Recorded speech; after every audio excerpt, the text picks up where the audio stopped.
Hola, sean todos bienvenidos al tercer capítulo de Electroshock, una serie de podcasts dedicados a la conversación sobre temas pedagógicos, la ciencia y la actualidad.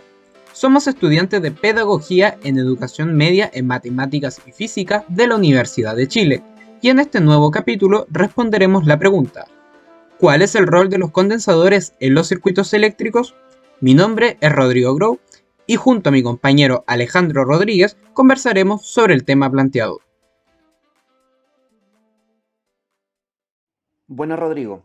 Esperando que todos los que nos estén escuchando se encuentren bien, iniciamos el tercer capítulo situando el contexto en donde se hallan estos dispositivos.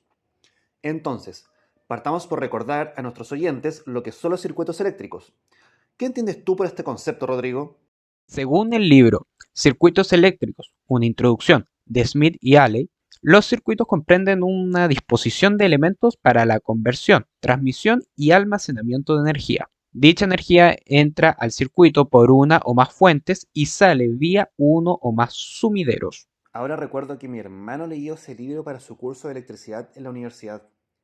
Ahí se mencionaba que en dichas fuentes la energía es transformada desde su forma mecánica, térmica, química o electromagnética a energía eléctrica y que en los sumideros se desarrollaba el proceso inverso. Exactamente, es tal y como lo mencionas. Ahora bien, ¿sabes cuáles son los artefactos principales que actúan en un circuito eléctrico? Mm, de acuerdo con Dave Shattuck, del Departamento de Ingeniería Eléctrica y Computacional de la Universidad de Houston, se señala que un circuito básico ideal está compuesto por cinco artefactos: un dispositivo de voltaje, un dispositivo de corriente, un resistor, un inductor y un condensador.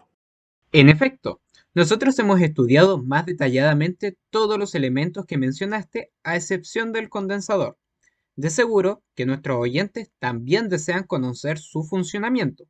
¿Tienes alguna concepción de su rol en los circuitos eléctricos? Ahora bien recuerdo que un profesor llamado Max Ramírez, que da cátedra para el curso de electromagnetismo en la Universidad de Chile, comentaba en una de sus clases que, en términos simples, los condensadores se encargaban de almacenar energía para el funcionamiento del circuito. ¿Qué tan cierta crees que es aquella descripción? Considero que hay mucha certeza en aquella concepción, pero podría ser más completa. Para seguir tu idea, debemos saber que, acorde a lo señalado por el ingeniero José Luis Ola García de la Universidad Rafael Landívar, menciona que un condensador se trata de un dispositivo de carácter pasivo, cuyo rol es disponer de una cantidad de energía que pueda sustentar un campo eléctrico. La verdad es que esa descripción es bastante más exacta, pero me genera una duda. ¿Qué diferencias hay entre un dispositivo pasivo y otro activo? ¿Y qué implicancias tienen dentro de un circuito eléctrico? Citando la obra Componentes pasivos para el diseño de circuitos de Sinclair, se indica que un componente activo puede incrementar la potencia de su señal usando energía que se suministra de distintas formas, generalmente mediante una fuente de alimentación. Por otro lado, un componente pasivo no puede incrementar la potencia de ninguna señal aplicada a ellos y de manera casi inevitable hará que se pierda la potencia.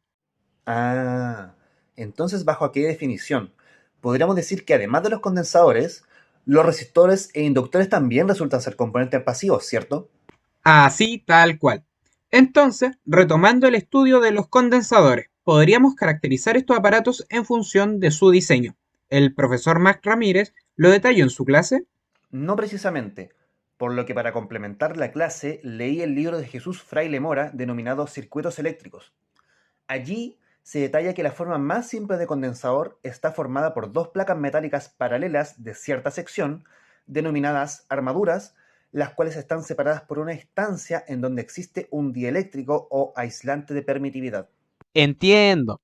Entonces, como para ir resumiendo todo esto, la importancia de un condensador es almacenar carga eléctrica para diferentes aplicaciones.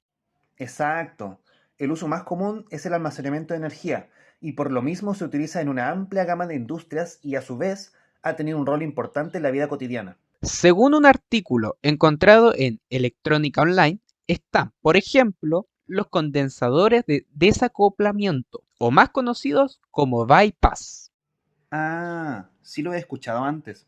Si estoy en lo cierto, ¿son aquellos en donde su función es filtrar cualquier ruido en la fuente de alimentación? Como por ejemplo las fluctuaciones de voltaje que ocurren cuando la fuente de alimentación baja su tensión durante un periodo muy corto de tiempo. Estás en lo correcto. Además, existe otro tipo de condensador que sirve para filtrar las señales. Según el mismo artículo, se explica que, debido a su tiempo de respuesta específico, pueden bloquear las señales de baja frecuencia mientras permiten el paso de frecuencias más altas.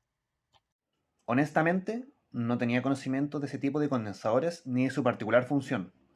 ¿Y en dónde los podemos utilizar? Se puede utilizar en receptores de radio para sintonizar frecuencias no deseadas y en circuitos de cruce dentro de los altavoces. Oh, qué interesante lo que mencionas. La verdad es que esto de los condensadores es bastante amplio.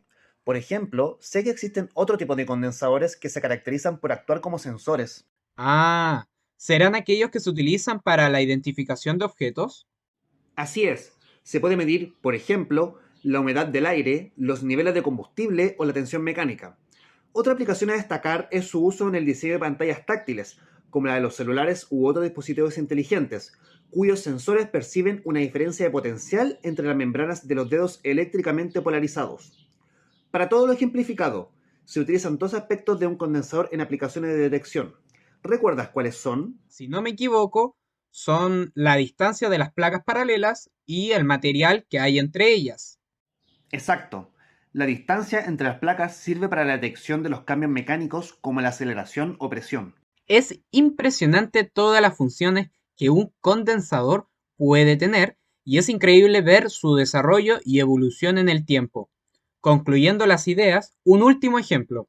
Referente a los condensadores como procesamiento de señales, los dispositivos dinámicos de acceso aleatorio utilizan los condensadores para representar información binaria, como los bits. Qué interesante este mundo de los condensadores y su gran aporte al desarrollo tecnológico y a nuestras vidas. Con esto hemos llegado al final de nuestro tercer capítulo de Electroshock, lleno de abundante información sobre el rol de los condensadores y su relevancia para el electromagnetismo. Te invitamos a seguirnos en redes sociales y sobre todo te invitamos a dialogar sobre estos y más temas con la comunidad. Entre todos y todas podemos fomentar la educación, la cultura y la ciencia. Los esperamos en el siguiente capítulo.